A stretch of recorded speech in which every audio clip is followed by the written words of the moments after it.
right, folks. Good morning, afternoon, wherever you are, everybody. Thanks so much for carving out about an hour with us today. My name's Sean Harris, and I'm joined today by my co-host, Alec, as per usual.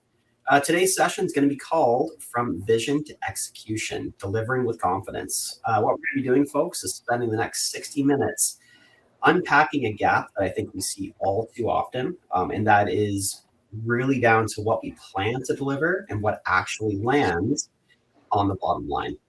So we'll give it a few seconds here just for some folks to settle in, and then we'll get kicking.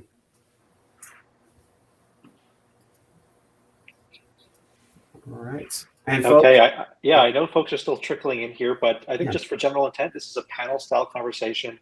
So we have brought in two practitioners who live and breathe these problems every day. So in a moment, we will introduce them, but first we will just go through format and some housekeeping. So here's how we're going to run today. It's going to be 45 minutes of conversation with our two panelists, as I said, structured around three themes. So those are scope and estimating, resource and capacity, and financial visibility. We will also allocate some time, a decent amount of time for Q&A at the end. Yeah, and folks, as sort of those questions pop up, please feel free to throw them into the chat. We will be answering loads of those during the Q&A segment. Just don't forget, generally speaking, when I attend these, I'll have the best question pop into my head, and I always try to leave it until the very end, and inevitably I forget about it. So please just make sure you throw those questions in the chat. We will make sure that we get to them throughout the course of the webinar. Again, folks, as we have folks trickling in here, looks like we're up to above 50 now. We'll give it a few more minutes before we start in earnest. Love to hear where some of you guys are coming from. So I'm dialing in today from Niagara Falls, Ontario. Alec, as per usual, I think you're dialing in from beautiful Prince Edward Island. Yeah, I mean, what's this from? Typically pretty gorgeous, but a little overcast and rainy today, a bit of a rainstorm. But hey, can't complain. Great. What am I doing wrong? I'm sitting in the basement in Toronto. I'm doing something wrong with my life here. And Ron, you're in Toronto as well. I'm in Toronto. Boston. Yeah. I'm upstairs. Patrick, I got to give you a shout out, buddy. Chilliwack. I spent so much time there. My in-laws were there for the longest time. Used to love going up on Promontory Hill, and we had some old employees there as well. So welcome, Patrick. Welcome, Jill. Winnipeg. Oh my God. Oh, Winnipeg. I see somebody from Rhode Island. Yukon, my first job out of school. Wow, California. I covered a territory in Rhode Island. I was in sales. Did you? Oh. Yeah, I was from Boston originally. Okay. Yeah. Well, all right, folks. Maybe people could put in the chat what they do, what their business is, just so we know who's here. Sure. It helps to lay the foundation and add some context for anybody's questions. If you're putting in a question, perhaps you can situate it in the context of your role in your business. I will just say, as we're getting in here, I know that my name is Alec and I am product manager here at Function Software, but one thing you won't really hear from us today is a product pitch. The panelists we brought in are our practitioners. They've run operations at agencies. They've fixed these problems in the wild, and the frameworks that they're going to share will work regardless of what tools you're running. So with that, Sean, I think let's set the stage and get into this in earnest. Yeah, it sounds great.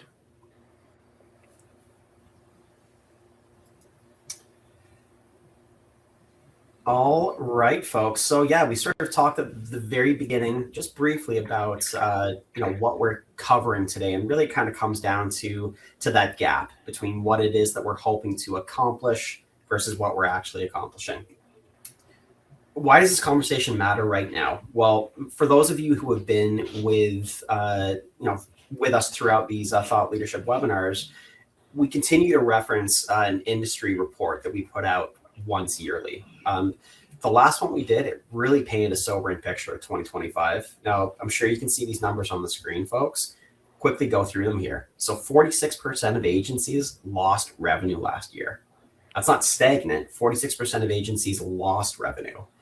36% say their team workload is balanced. That's actually down 13 points from the year before. And fewer than half the projects, now granted, we know it's right up there, but still fewer than half, 49% of projects actually finished on budget.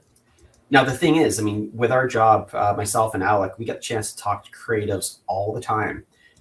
These aren't creative problems, though. These aren't relationship problems. God knows we're the storytellers. Like this entire industry, it's built on relationships. So relationship isn't the issue either. It really comes down to execution. So what is that gap between what we're planning for and what we actually deliver? That's where we're seeing profit leak out right now, folks. And really, that is what we're hoping to help you guys with today, is just some techniques, some insight on how we can help to plug that leak for folks. And to Sean's point here, we do hear from agency owners over and over again, it's the same phrase. Like, we were busy, the team was working hard, but we still missed the number. So that's the gap we want to close today. And with that, I think, Sean, let's dig into our panel. Heck yeah. All right, perfect. So I'm going to get the first introduction here. Group, I'd love to introduce you to Rhonda Page. Rhonda, I'm not going to do you any disservice by trying to explain all the many things you do and the wealth of experience you bring to the table. So why don't you tell us a little bit about yourself, where it is you spend your time, and what you're excited to talk about today. I started as a graphic designer and went through the whole design firm, like every kind of role, from account services to design to brand strategy. And then I got involved in market research, and I did a lot more brand strategy work, and I did a lot of business development work and brought a lot of agencies, a lot of new business. And then I went out on my own in 2010, and I was just going to do sort of general branding work. But what happened was an agency contacted me and said, "You know how to do business development. Tell us what you know." So I decided to focus on business development, and I decided to do it was before webinars. It was like 2014 or something. It was before webinars. So I did it was a teleclass called The 5 Questions You Need to Ask Your Prospect Before You Even Think About Meeting. Because especially back then, I mean, people don't drive anywhere now to go to meetings, but back then you'd be running around all over the place, spending half a day going to a meeting that wouldn't turn into anything. So anyway, the topic resonated because 1,000 people signed up for my first teleclass. And then it just went from there, coaching and working with design firms all over the world. And now today, fast forward, we're seeing the same things going on in every country. So you're not alone with the stuff you're going through, and we're going to talk more about that today. Rhonda, thank you so much. And folks, this is the exact sort of experience we're trying to deliver each and every time we do one of these webinars. Industry expertise, folks that have seen it. We're hearing from our peers. We're hearing from leaders in the industry. So Rhonda, thank you so much for being with us today. It's much appreciated. Alec, I'm going to pass it over to you to introduce our other panelists today. Sure. And I will just say for Rhonda here, for the folks who are attending, on your screen, you should see a link to Rhonda's site, Know Your Difference, where you can connect with Rhonda, schedule a strategic business review after today's webinar. I know that link's been on the screen for about a minute. We'll share the information after the webinar as well. Thanks, Alec. But with us always, really needs no introduction, but Arthur Fleischman, an agency leader, strategist, commercial advisor, with insights for us today on the full spectrum, from client strategy to internal ops. And likewise, for Arthur, on your screen today, you should see a link to learn more about SenseMaker and connect with Arthur after today's webinar. But yeah, he's been gracious enough to join us today to offer his hard-won perspective on what it means to build an agency that consistently executes on ambitions. Arthur, how are you today, my friend? I'm good. I'm here with you. I'm all good. Yeah, no, my background's different, similar but different to Rhonda's. I'm from the States originally, and I started in sales and then went into marketing. So my background, started on the client side, and then I went agency side, eventually opening an agency and selling it to one of the holding companies. And I stayed there after that for another, 8 or so years. And last year I stepped back, and I guess when I left, I was country lead for WPP in Canada and group CEO for Ogilvy and its agencies. And now I spend most of my time working either directly with clients who are trying to figure out how to get their agency relationships right to make them effective for both sides. or I work with agencies similar to Rhonda, helping them with marketing, so positioning and communication, and trying to create differentiation for agencies. And I'd be happy to chat with any of you on that topic. Today, I think we're going to talk a bit more about once you get that client, why is it we seem to lose money on them? So that's it isn't what you win, it's what you make on what you win. So let's talk about that. But somebody told me winning revenue is a vanity measure and profit is a sanity measure. And I thought that was a really nice way to think about it. Very well put. Very well put. Awesome. All right, folks. Well, that all being said, let's go ahead and pop into it. Yeah, so as we said, we've organized today's conversation around 3 themes. So 3 places where, in our experience, the gap between vision and execution actually opens up. So first one we'll cover today is scoping and estimating, really where vision meets reality. The brief is where the profit plan either is set up to win or set to bleed out. The second for us today is going to be resourcing and capacity.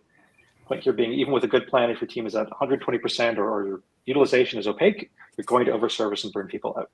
And both of those are profit killers. Thirdly, lastly, financial visibility. The goal isn't a better postmortem here. It's seeing the profit picture in real time while you can still do something about it. All right, folks. So each theme that we go through today, we're going to put up a question to the panel and get into really the practicalities around it. So, how do our experts, what have they seen? What have they experienced? What do they recommend? So, folks, that all being said, let's jump into it. We got an engaging 49 minutes left. So let's pop right into this. All right, gang. So theme number 1 today is scope and estimating. So this is really where that vision meets the reality. Every agency that I get a chance to speak to has had a project at least where the creative was great, the client was happy, but all of a sudden there's no margin. It's completely gone. And honestly, our data backs that up. So the 2026 report that we did, the top 3 barriers to on-budget delivery, they were all scope related. So it was either an inaccurate project scope at first, clients not providing information on time, or changes in scope and work. And that really was the top 3 for us. So what I'm hoping to do here today, guys, is just get into what are the high performing agencies doing differently. All right. So again, folks, referencing the data here, 3/4 of agencies are still over servicing clients for free. Let that sink in for a second, folks. We're not alone in this battle. We all do it. Oftentimes we're trying to not give the work away, but we're trying to make sure that we're giving a little bit extra so we can keep that client, especially at times like right now. But it hurts, right? That eats into our margin like nothing else. Half of the projects are still getting hit by scope creep. I think we've all heard that before. Can we just do that one more thing? Just one more thing, just one more thing. But I mean, that's averaging out to an overrun of 27% for most folks. When we ask agency leaders what their number 1 barrier to on-budget delivery is, generally speaking, the top answer is inaccurate project scope. So this isn't really a one-off problem, it's structural. So let's go ahead and dive into the panel here. Arthur, I'm going to pick with you first here. So with your experience leading very large agencies, advising tons of client organizations, I'm sure you've seen scope blow out at every level of scale. So when you personally walk into one of these agencies that's experiencing that, what do you look for first? Is it the estimating process? Is it briefs, change orders, or is it something different entirely? Yeah, I think it actually starts at the beginning of the relationship. I think most clients don't totally understand how agencies make money, and they don't care per se, except they read the signals wrong. So if you do try to go back with change orders, or you do say to them, hey, that's out of scope, when I talk to CMOs, they complain, well, geez, well, I don't know, I don't get it. Why are agencies, always pushing back and trying to sell me things? Well, that comes from a lack of understanding of how we make money. If at the beginning of the relationship at a senior level, you have a conversation and you put it in their terms and you say, okay, so you've got factories, maybe you're a CPG company. Could you go to any of your factories and say, hey, let's run a couple of more shifts? What do you think they're going to say? Sure, that costs money. I need staff, the machine needs maintenance and so forth, or operations or whatever. So they need to understand off the bat, how do we make money? We make money, we've got a fixed number of people and they can only work so many hours in the day. So I think the first place it starts is in the beginning of the relationship, having them understand, here is how we work. This is what you get. You get one round of revisions. You get what's on paper. We're not trying to be jerks. It's just that we can't plan our factory if we don't understand what the demands on the factory are going to be. And we are the factory, we the people. So, once, let's assume you have all that done, and that's great. That's at a CMO level and procurement. And then it starts to trickle down, and you start to get into these problems. A junior brand manager, comes back and asks for revisions and that type of thing. And that happens, then the next issue I look for is the brief. And is the brief, the executional box on the brief, super clear? Like, does it list the media units and what you're going to do? Does it have a stipulation that says, plus or minus 5% on this one? So that's the second place I look. That can be done by operating people. And then the last place I look is, what does over servicing mean?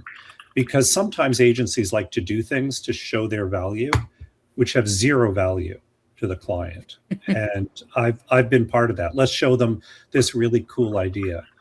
Well, what looks like a cute little baby to you looks like a freaking tarantula to the client. It's just like this big idea that I have no money for, doesn't address any of my business issues, makes me feel bad because now I have to tell the agency, I don't like it. I don't want to do it. And if that's what we mean by over servicing, bad on us, because we're showing them work that we think is cool, that they don't want, and they certainly don't want to pay for, but we have to pay for. So I hope that's clear. I mean, I'm happy to follow up on that. And Rhonda, I don't know whether you sort of see different areas where that creep starts to roll in. Well, everything you said, I agree with. But the other thing that I'll put out there is, as creatives, we don't understand how the clients make money. So it kind of goes both ways.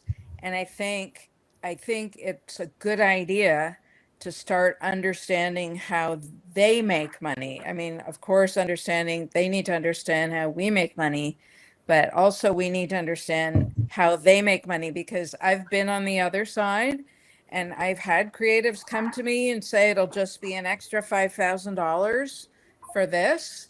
And I'm like, I'm not spending money on that. That's not going to get me that's not going to get me sales. That's not going to grow my business. It was like a creative's really nifty idea that wasn't going to do anything for my business. So it goes both ways, really. For sure.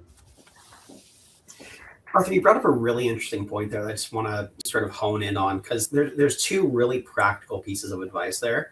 Number one, taking a look at that ownership level and really sort of relating to how the customer, how your client is making money themselves. Rhonda, to your point, making sure the customer understands how we're making money. So that really suggests that sort of high level, tight relationship, which the data that we're seeing right now, especially with the advent of artificial intelligence, machine learning, it really is that human touch that's getting so much more important.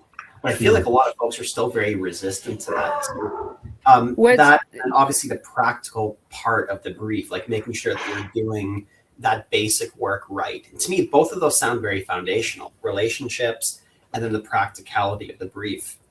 Rhonda, because that is kind of a bold move, like getting comfortable in terms of asking that. And we're still seeing a lot of folks doing things like just estimating from the gut, not really taking that rigor.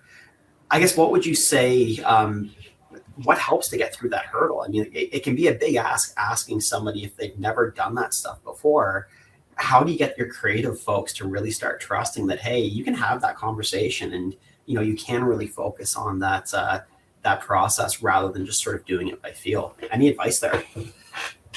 Yes. Well, first of all, I'm amazed at how many design firms and agencies don't know if they're profitable, and they don't know what their profit margin is. So they've got all these people, they're all working super hard, and they don't know if they're making money or not. And so what's the point? If you're just staying alive to pay people and you're not really making money, it's tough, and you really need to look at that. Like, and a lot of people don't want to look at it. Yeah. They're afraid. Like they don't want to look at it. They just want to keep going and keep bringing work in. So you need to know if you're making money. And then, at the start of a project, you need to sit down and get out the spreadsheet or whatever tool you use and put down every single thing that's going to be involved in that project, and estimate all the expenses and add it all up and see what it looks like, and then even add 20% onto it for contingency and margin. As having been on the client side, there's nothing more annoying than an agency coming back to you and saying, we don't have enough money, or we didn't estimate properly, or, you made these 4 changes, so now we're going to charge you more. So, I mean, those are all things that clients think about as well. So it's super important to scope out every detail, and then you shouldn't have a problem. But the other thing is that the clients, like in today's market, the clients have changed, and what they were willing to pay for 5 years ago, they're not willing to spend money on now. And if you start to learn more about what clients are going through, they're under since the pandemic, they're under major pressures that they didn't have before. And their margins are cut. You see everything so expensive out there, and there's low margins, and they're under major pressure to show return on their investment. So we can talk more about that after, but that's the challenge that a lot of you are facing, that you don't have any way to show the client that they're getting a return on their investment. And that's why they're nickel and diming and spending money on other things. They have to prove that what they're spending is working. That's, I hope you don't mind me interrupting, guys. No, that actually is a really interesting point that Rhonda's making, that agencies, we kind of get paid by the word. And so we feel like we always need to be coming back to clients and telling them answers to things, but just ask a few good questions. If you say to them, where are your hot spots? Are there any red flags? Like, a client may say, yeah, the red flag in my organization is all the money we spend on original photography. Okay, so how do you feel about using AI for things like that, or stock, or not using photography? How do you feel about, oh, well, no, we really like humanity in our work. Okay, so where do you want to make the trade-offs, client? Like, just ask them the questions so that the decision becomes theirs. When they decide to overspend on something, it's not the agency that overspent. It's the client who said, yeah, I remember the guy said to me, where do I want to prioritize? I really want to prioritize on X and Y, but not on Z. Great, okay, we can come up with solutions around that. But just asking those questions, you shouldn't be afraid to ask. You should not be afraid to ever ask your client a question. Mm-hmm. Right. And also make the proposal process collaborative. Whereas, you're in the room, you're scoping it out with them, or you're on Zoom or wherever you are. You scope it out with them. Then you go back and do your numbers and think about everything you want to do. Then go back to them and show them the scope. Make sure they agree on everything. Then you can give them the pricing. And it's like you collaborated to put the whole thing together, instead of the traditional way we've done it. We go away, spend 100 hours on a proposal that nobody reads. They just look at the price, and then you don't get an answer, yes or no. You're just sitting waiting. And then you get told you're too expensive. Right. Yeah. And So the other thing is to ask what they want to spend. Ask. Yeah. Help us understand your priority. Is this a Yeah. $10,000 project or $100,000? Yeah, exactly. So And just sometimes quickly, they'll say they don't know, but you could throw out numbers too. Like, don't waste your time. Exactly. All right, so I just want to take us back to a second on the question of scope, because I know we have had a couple of questions in the chat already about scope and brief. And in terms of framing things around some actionable takeaways for our attendees here, Arthur, you mentioned some things you'd look for to be included in a brief to help prevent scope blowing out. But I'm wondering if you can think about any red flags in a client brief that might tell you the project is going to go sideways before it even starts. Red flags are a brief that doesn't make sense, which happens a lot. And I bet with AI, it's even worse.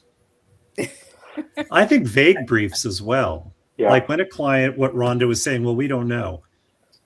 I'm sorry, everybody knows. You don't go into a restaurant going, I don't know if this is going to be a $300 dinner or a $30 dinner. You know, I'm about to do a little bit of work in my house and I'm talking to my friend who's the designer. The first thing she's going to say to me is, how much money do you have? Like, we could do a quick refresh or we could blow out the back of your house. Like, no, we're not blowing out the back of the house. So, I think those are red flags. I don't know how much. I don't know what my priorities are. I don't know what my borders, boundaries, I don't know what my objectives are. That's a big one. Like objectives, build awareness and consideration leading to trial. I'm like, yeah, okay, that's not a brief. That's a wish list for Christmas. But specificity, hard answers, hard questions, hard answers.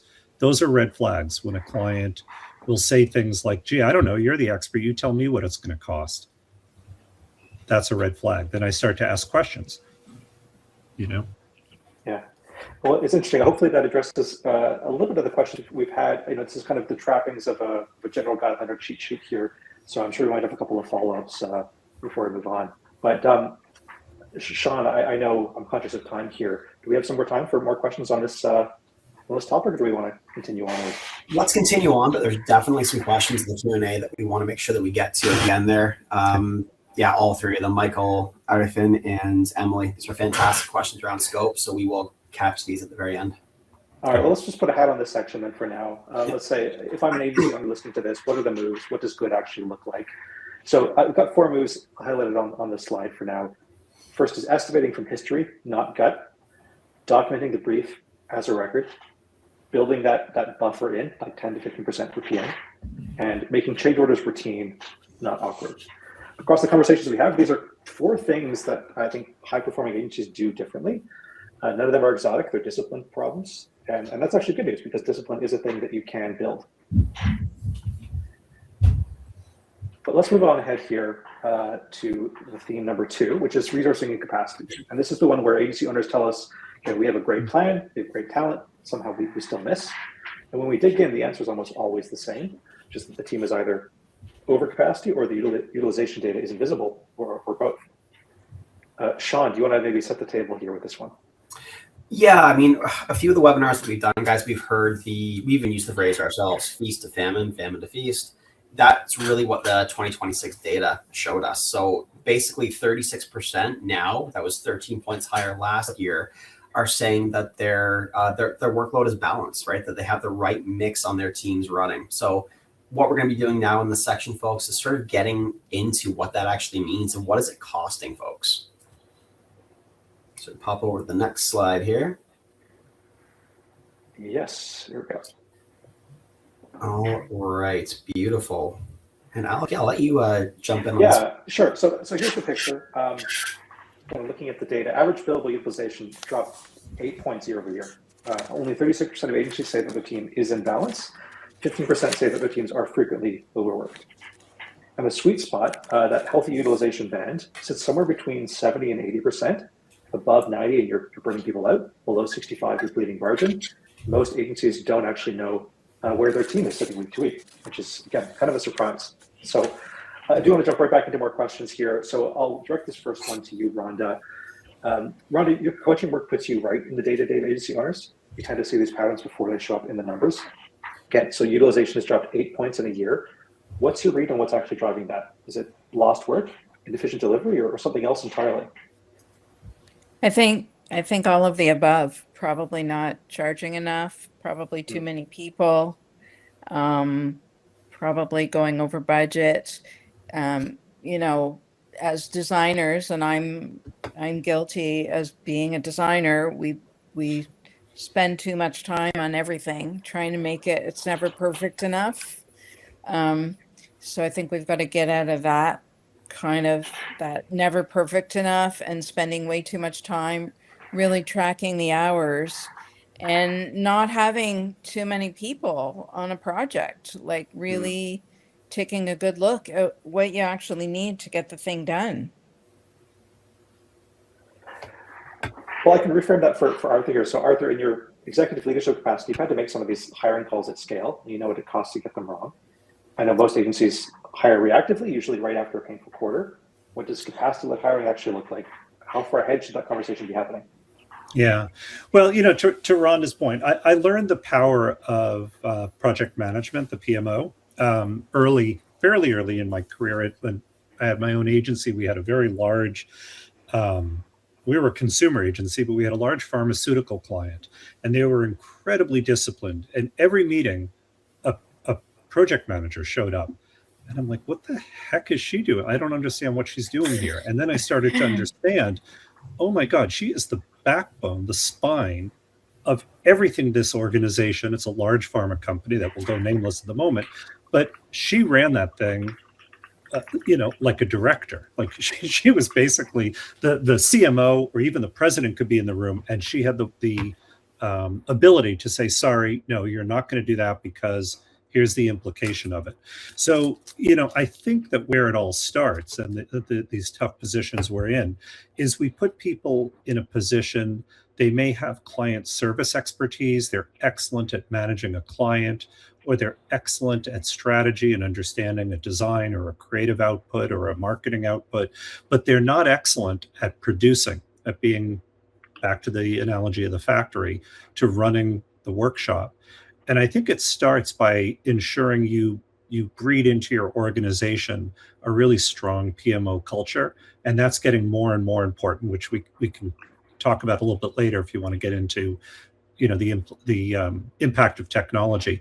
But, you know, if you have an orientation, a mindset that every project comes in and has to be organized and run this thing like a well-oiled machine, that's where the tough conversations start and frankly end. Because once you have that and you have some basic technology around that person, most of the problems we're talking about here go away, because it starts with the PMO. A project comes in, he or she will look at that and she'll say, on this money, you can afford about 3 days of work at these levels of staffing.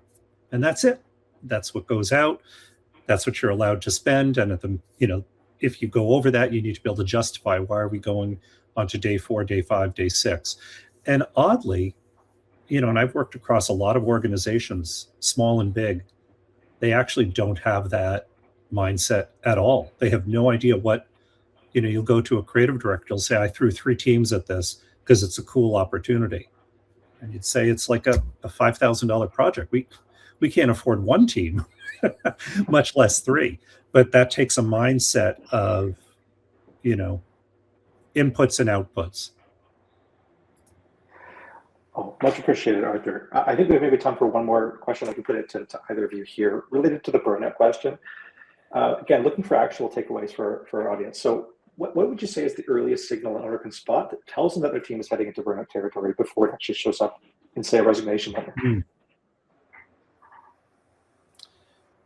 Oh boy, that's a good question. Because it usually, I find today's population is quite vocal. Mm-hmm.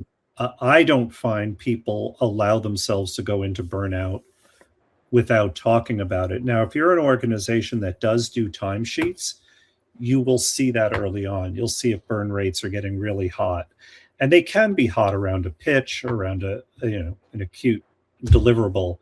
But if you're seeing individuals consistently clocking, you know, 45 over hours a week, you know, and that's continuous week after week, either they're being inefficient and someone needs to sit down and understand why are all those hours coming in, or you need to look at their workload. So to me, while I like to get away from hourly rate billing to the client, I like to use hourly tracking to see if people are being overutilized.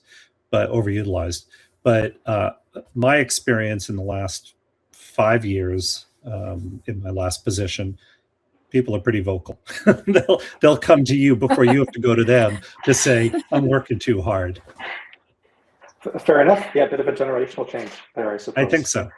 Yeah. What do you think, Rhonda, on that one? How do you know? Yeah, I agree with you're all of hitting that. the red line? And I think, yeah, people are pretty vocal these days. We used to just go, I don't know, I guess I'm supposed to work 7 days a week, 12 hours. Like, we didn't even think you were supposed to ask. I mean, it made no sense, of course. Like, why should I be working 12-hour days, 7 days a week? I don't get that, but things were a little different then. Yeah, that's a whole other topic. That's a whole other topic. Let's put a pin in that one for now. And again, I just in the interest of time, Sean, I think maybe we'll head it over to you to put a hat on this topic. We can spend the rest of our time on the last topic. Yeah, it sounds great. Thank you. All right, folks. So some great insights there. What we've seen in terms of what really high performance agencies are doing different. It really, and it sounds funny saying this as somebody who provides tools for creative agencies, but it really isn't the tool, folks. It comes down to that weekly rhythm. So basically making sure that you have a cadence that allows you to take a look at the week ahead. So one specific view, not 5 discordant spreadsheets. You want something that's going to be able to, in a unified fashion, show you what's happening, through your front window. Flag anybody who's over 90%, right? You need to be there early enough to be able to do something about it. I always tell my team specifically, luckily I've got some tools that I can see how they're allocated, but there's those things that sometimes don't get tracked, right? I tell my team specifically, I'm never going to be mad at you. I'm never going to be upset if you come to me with a problem. If you come to me and the water is already here, past your nose, that's a different conversation. But sort of building that sense of trust with your team early so they can communicate to you, but you're also proactively seeing when they're getting themselves underwater. And then step 3, folks, modeling new work before you commit to it, right? I think we sort of briefly touched on this in our conversation around scope, making sure that that's incredibly well laid out. But if we get in the habit of saying yes to the wrong work all the time, there's nothing quicker to burn your team out than that. Saying yes to something that you know you can't have the capacity to do, there's no greater path to disaster than that, I would say. I know it sounds hyperbolic, folks, but we're all in the business of managing people. It's very easy to burn people out when you just continuously say yes. So the one quote we'll keep coming back to, folks, the big difference between strategic hiring and reactive hiring comes down to visibility. So making sure that you do have that data in place, that history in place to know when you can do it versus when you can't. All right, Alec, let's pop over to the last theme here. We'll keep rocking. All right, guys. So last but not least here, financial visibility. Again, we're going to work with our panel on this one, but this is certainly where most of our agencies are feeling the pain. Let's be honest. This is where the bottom line really comes into play. So when that invoice has already gone out, project's closed, and that margin is already gone. The whole point of financial visibility, it's not just to have it pretty your dashboard. What we're trying to do with this is to catch that margin leak while the project is running, or ideally even before that, when you can still do something about it. So you can call the client, raise a change order, pull a senior resource off something else and assign it to that project so we can at least get it done. Alec, I'm not sure if you have to add on that. I'd say it's a bit of a common refrain at this point, but the really uncomfortable data point from our 2026 report is that I think it was 21% of agencies don't know their margin performance. So that's 1 in 5 agency owners when asked, how is your margin trending? Literally cannot answer it. So let's maybe get into that a little bit. Right. So I don't even understand that. I can't wait to hear where you're going with this one, because I can't understand how you would run a business and not know whether you're profitable or not. Actually, that's what we're going to get into with you, Arthur. So, I mean, we see this, again, like the data backs this up. 1 in 5 are basically saying we don't even know what our margin is. So I guess from your point of view, I mean, with your commercial advisory work, you know that financial clarity is super important. What do you think is driving that? Like, I mean, we've all seen creatives. Why what do you think would lead someone to be in that position where they really don't know what their margin is, especially someone who's at the helm of the organization? Like, how does that happen? No, you're right. I mean, it's chaotic. But now that you say it, and I reflect back, like I had amazing partners at my agency, and we're all still friends 20 years later.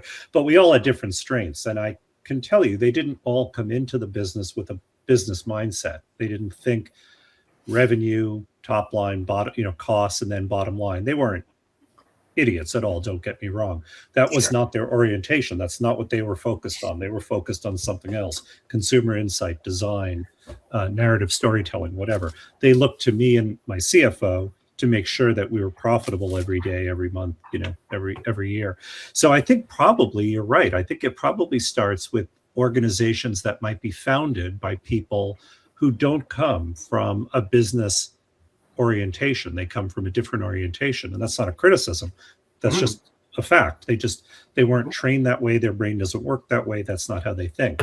So, when you start, I think the first place you start with them is an explanation of revenue and utilization, because I know the term utilization was not used in the early days of our agency. My partners didn't think about it. It's like, utilization, what do you mean? You work as much as you need to work to get the job done. Exactly. Right? I mean, it sounds logical enough, except on paper, that doesn't make sense as you scale. It's fine when it's 5 of you sitting in a little office and everyone just stretches to capacity and then beyond. But as you grow and you have to be accountable to people, accountable to your employees, accountable to their livelihoods and their personal lives, you do need to think about utilization. Are you loading people up too much? So the first thing I would put in place is a means of tracking utilization, right? If people can work whatever metric you want to use, 1,500 billable hours a year, 1,200 billable hours a year, whatever you decide, and then you track their time against it, you'll start to know pretty quickly, oh, I see. We've got some people working at 50%, so they're cutting out early and not working hard enough, and other people working at 150%, so they're going to burn out. So I'd say, probably you've got some people who come into this business without that training, discipline, and orientation, and then they lack some basic metrics. And the first metrics I would suggest you learn is utilization, because in our business, service business, 60, 65, even 70% of revenue goes to staff cost. So if you can control staff cost, the rest is academic. The rest is a little bit of real estate and technology cost, right? So, and then staff cost translates into utilization tracking. So not to oversimplify it, but that's kind of my... Sometimes simple is best. I mean, that's the thing. I mean, a lot of the folks that we work with Function Software, they're in that SMB space. So, you talk about how the person who is sort of opening that agency, the person that's working through it, they might not be from a business background. We see that continuously. So it's great just to get some practical advice from you folks as to, where folks can start, because it's daunting. If you don't have a business background, you've gone into this. It's daunting. You're passionate about, you're passionate about creativity. You're going into this industry and you don't know sort of that basic business acumen. You got to start someplace. God knows the eagerness is there. So great that we can get a practical example from you there, Rhonda. Thank you. Rhonda, over on your side, sort of talking about a practical metric there. I want to shift it into more of a practical activity. So with some of the agencies that you worked with in the past, when you're trying to get folks to get into that sort of business mindset, if there's one practice you could recommend that they put into place, what would that be, and why that one? Well, I'll be a bit of a shit disturber here, but just love it. Kind of. You've never been a shit disturber, Rhonda. Never. blow up your agency. Take a step back and look at the big picture and what's really needed out there in this climate. I think that's why so many agencies are struggling right now, or design firms, because they're trying to do it the old way and clients don't want the old way anymore. So it's kind of like take a step back and blow it all up. In 2020, I did an interview with a CEO who told me that in the future, the creatives will be the most important people in the room. And why that is because they have the kind of thinking and problem solving skills that other people don't have. And he said, you know, it starts in the supply chain. It starts in the whole, like, we have to look at the whole product life cycle. You know, we come in at the end and make something look nice, but really what's valued is getting in there earlier and having bigger impact on a business as a whole. So, I mean, that'll really rock your world, but I just thought I Well, would put it out there. That's you kind know, of where Rhonda, I'm no, going these days. it's not really. I mean, in my advisory, we do similar. I don't think it's really rocking. I think it's absolutely smart. What I'll often say to a client is draw a pyramid, cut it into 3 parts, list at the bottom, or start at the top, maybe. Where do you win? Like, where do you want a client to call you first? And that should really only be 1 or 2 things, like not 16, right? Oh, we do integrated customer experience and great advertising and CRM and design. No, you don't win at all that. Where do you win? Where do you compete? Meaning, we do it as well as anyone else, not the cheapest, not the most expensive. It's a great bolt-on service. And then where should you not be at all? Like, what is a core incompetency? Actually, like, you just shouldn't go there. Because I find agencies lose a lot of money by not understanding when, compete, no. And I have a number of exercises. You can do it on your own. How do I decide that? Because that's where you figure out where you add value and where you extract value. Where do you add value to the client and where do you extract value? You only do it at that top and maybe a little bit of the compete. But I find agencies try to do the, oh, yes, we can do that. Oh, absolutely, we can do that. Right? And they don't make any money on it because they don't have scale. They don't have the expertise. They have all those do-overs. But we're too eager to please. I think we're chasing the dollar. We're just chasing the wrong dollars. We're chasing, rubles or whatever you can't trade in. I don't know. What's a currency that you can't trade in? The South African rand or whatever it is. Yeah. Wonderful. Arthur, you touched on some really good stuff there. I mean, Rhonda, you both did. So the idea of blowing up your business, Arthur, the idea of like sort of just not being afraid to say, this is what we're fantastic at. This is what we're okay at. We can compete there. And what's the stuff that we can just specifically say no at? What I want to do, folks, just in the interest of time, let's actually transition to that open Q&A because there's a wonderful question here about sort of having that courageousness to say no, the courageousness to be able to talk to your customers. I'm going to read this right out. This is from Ervin. What is the role of courage in being clear with clients on, this is around added costs and scope creep. The follow-up question is, does fear keep us from being clear on these issues? But to me, that really resonates with what we're just talking about, is not only being clear with our clients, but being clear with ourselves as to what we can actually offer. Arthur, a bit of alliteration there, a little bit. Arthur. Sorry, I had to. Going to you on that one first. I guess, what are your thoughts on it? It is courage. I mean, for sure, one thing I can probably say, I may be the oldest person on this call. So I feel like I can say with a life well lived, one of the things I've learned is you really can't live out of a life of fear, because the fear always wins. Like, being afraid, trust me, the fear always wins. But if courage and fear is too much of a existential conversation to have, then just think about being, truthful. And I remember being in a meeting with a very large retailer, and we had won the business, but now we had to resell ourselves to all the different teams throughout. And the client was like, so we understand you do TV ads. Yeah. You do design. Yep. You do this, you do this. Yep. And it's like, do you do like in-store, whatever, display?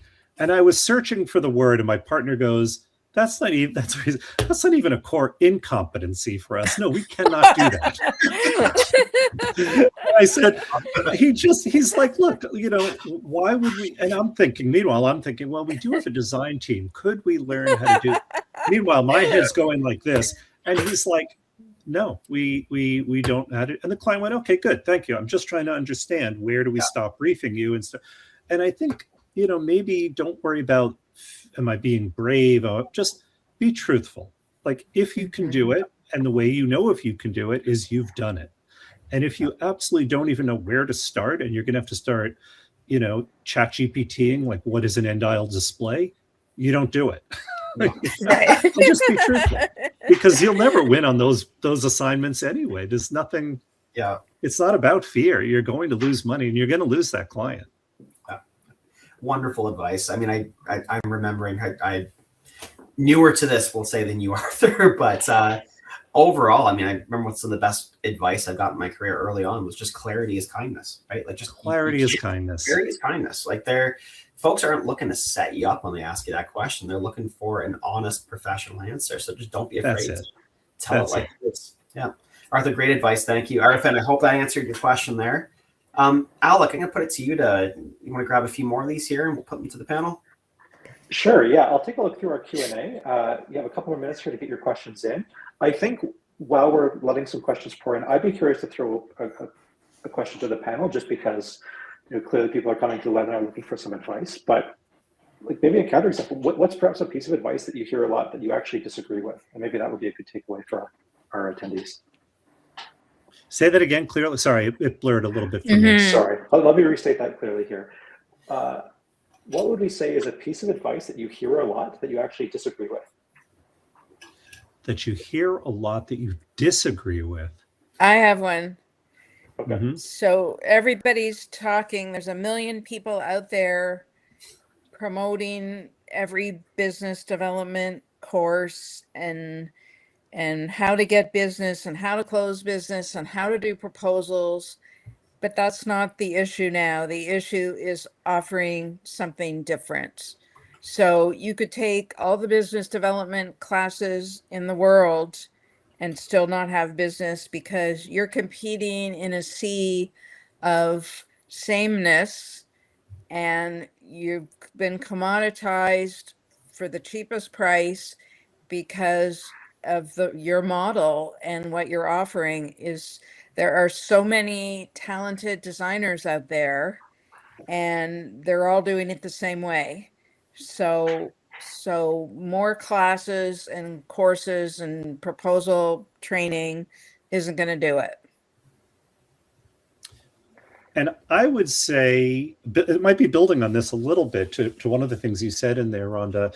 I think I've heard from a lot of very senior, more holding company operator, global operator level people saying, well, everything is about technology and you have to be able to, offer all of these things to clients. And I think that's kind of bullshit, because I think that's what leads to the lack of differentiation. If you look at, I did this thing where I pulled, I think it was 75 or 100 brand positionings of North American agencies, and using an agentive model I had built, I had it crunch the different positionings, and there was virtually zero differentiation between all general agencies. So, you get the advice of, well, you have to be able to talk everything these days. And no, I don't think you do. I think that unless we're talking to people from Omnicom or WPP here, and I assume we are not, I think you do need to pick a lane. So kind of back to the where do you win? I think you do need to focus and have differentiation. I think differentiation is your friend. So I would buck the, we sort of have to be able to roll with it and do everything. I would say that's terrible advice. That and being vegan. No offense to anyone. Vegan doesn't. You don't eat a lot of meat, but I like a piece of fish. So that doesn't work for me. Arthur, we haven't touched on the elephant in the room. Everybody's panicking about AI. I love it. Yeah. I was going to say, lead into it. It's the best staff I have. Well, I was going to say, Arthur, like to your point that you just brought up though about differentiation. I mean, and Rhonda tying that together, that is what we're seeing, right? It's sort of it's a race right now towards the average, because these tools, they're producing a lot of this work that really is it's starting to look the same. And we saw this at a conference last week where a presentation we created looked exactly like a pitch that I saw on LinkedIn less than 2 days ago, right? We're all sort of going towards the same thing. Yeah, absolutely fascinating that it's there. I make that even worse, right? AI will, if you start to use those tools, if you use them without taste, judgment, they will start to make you sound more and more like everybody else. Yeah. Like, don't be fooled that like still use your brain and your creativity and your own thinking, and ask it to help you as a tool or an assistant, but don't let it replace what you've got. Judgment. 100%.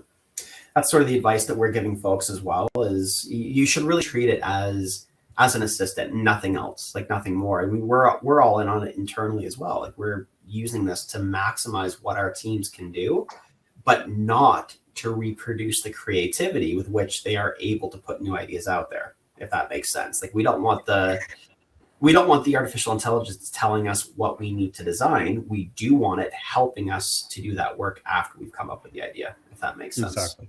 Yep. And if your clients are going and doing their own logo on AI, you don't want them as clients. That's a red flag. There's a red flag for you. All right, folks, I know we're getting to time here. There is one I really wanted to grab here from the Q&A, and this is from Michael.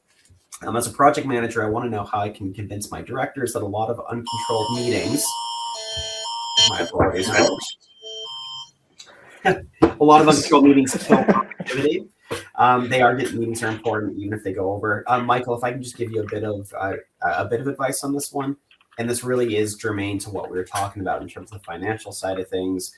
Make sure you're tracking everything. Like, all time should be tracked. You should make sure that you have somewhere that you can bucket those internal meeting hours, somewhere you can bucket those external revenue generating hours, and more importantly, make sure you have a cost rate associated with that. Show folks what it actually costs to have those meetings internally. I do remember working at it was a startup ages ago, but we did this exercise and we realized that our meetings were costing us far more than any revenue we were generating at the time, because we had directors and VPs and everyone putting in their their advice into a meeting they really didn't need to be on. So you need to be able to quantify that. There are tools out there, shameless plug for FunctionPoint and FunctionFox, that'll allow you to do so. But if you're not using us, just make sure that you're doing something where you're tracking all of that time. It's vital. You need to be able to show that data. Never bring Never bring a spoon to a data fight. I had an old director that used to say that. Same idea. Let's make sure you have your data to back it up. All right, Alex, sorry, I'm going to pass it back to you. I know we got a couple minutes left here. Anything else that you were hoping to go over with our group here today, or Arthur, Rhonda? No, I think I posted something in the chat, and I think we answered or addressed the spirit of many of the questions that came in. I apologize if we haven't been able to answer your direct questions. Between Sean and myself, we'll see how many we can get to via email after the fact. But I'd say, Sean, this is our hour. We've got a couple minutes left, so maybe we close it out, discuss next steps. I know, wait, there is one here. Dolores actually asked this twice, so I'm pretty sure it's important. What are the 5 questions to ask before scheduling a meeting? Rhonda, I think that one was to you, potentially. Or Arthur, if you guys just could give any advice even around. Question 1, do I have to come? Yeah, do I have to come? I hate meetings. Go ahead, Rhonda. Over to you. Contact me and I'll send them to you. There you go. I would say, putting aside, make sure there's a clear objective. One of the skills I try to teach my teams is meeting management. What are the objectives? Is this an FYI meeting where we're informing people? Is it a decision-taking meeting? Have roles and responsibilities? Like, these are the 5 people coming. This is the subject matter expert. This is, the RACI model. It's old, but it works. Like, who's making the decision here? Who's the subject matter expert? And if you can't answer enough of those questions, cancel it. Honestly, no one will die. Yeah. Cancel. Yeah. Absolutely. You need to qualify what it's about and who you're talking to and who's the decision maker. Yeah. All Hope right. that helps. Excellent. Beautiful. So, To that point, then, Yeah. what I will say is that we will put in a follow-up email after our webinar today, contact information for both Arthur and Rhonda here, so we can escalate some further questions to them. If you have any, I would encourage you to reach out, of course. Yeah, reach out to us. Otherwise, Nice people. yeah. Otherwise, just a quick note on what's next. We've had a couple questions about a recording of today's webinar, so we have recorded it. It will be sent along with the slides and a summary of the frameworks that we discussed today. And if you do want to go deeper in any of that trend data from 2026 that you referenced, we can grab the full report from our site. Otherwise, Sean, take us home. All right, folks. Thank you so much again, Rhonda and Arthur, for being with us today. Folks who attended, if there's any questions or if you're interested, if you're not currently using the product, please feel free to reach out to us. On the Function Point side, you can certainly contact support@functionpoint.com or your CSM. FunctionFox, feel free to reach out to staycreative@functionfox.com. Both Arthur and Rhonda will share the contact information in the follow-up that we send. And other than that, guys, thank you for such an great, engaging session today. Lots of great questions. Had some really fantastic comments in there. Can't thank you all enough. And we'll see you all for the next one. Thanks, gang. Thanks, guys. Thank you. Thanks, everyone. Take care.